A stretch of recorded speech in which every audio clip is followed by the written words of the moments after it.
আজকে রান্না বানানোর ফুল মুড আছে আমার, তার জন্য আলু সেদ্ধ করলাম, একটুখানি চিলি ফ্লেক্স ছিল দিয়ে দিলাম, নুন দিয়ে মাখিয়েছি।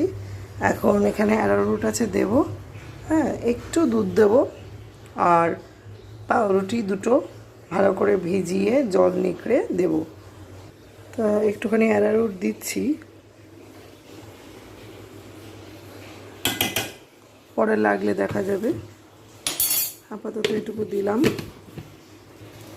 নাও এবার এর মধ্যে কয়েক ফোঁটা দই দিলাম, একটু দুধ, খুব সামান্য দুধ,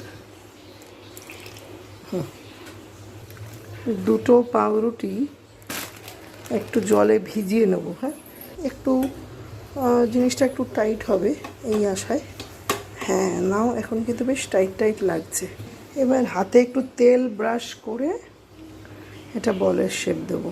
এই যে তেল ব্রাশ করেছি, হাতের মধ্যে একটু তেল মাখিয়ে নিলাম, নট ব্রাশ অ্যাকচুয়ালি, করে এইবার এগুলো ছোট্ট ছোট্ট বল করছি খুব সুন্দর করে, যাতে কিনা ভালো করে ডিপ ফ্রাই করতে পারি।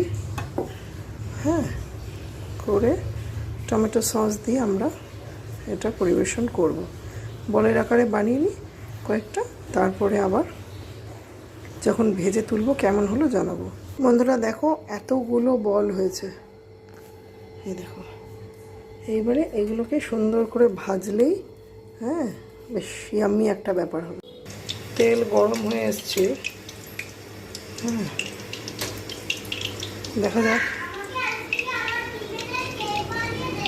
হ্যাঁ মা দেবো।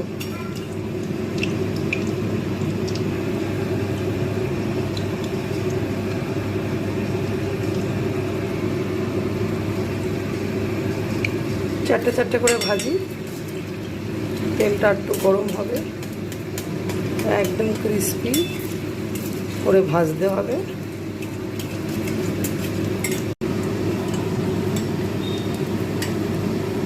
পুরো গোল্ডেন ব্রাউন করে ভাজছি।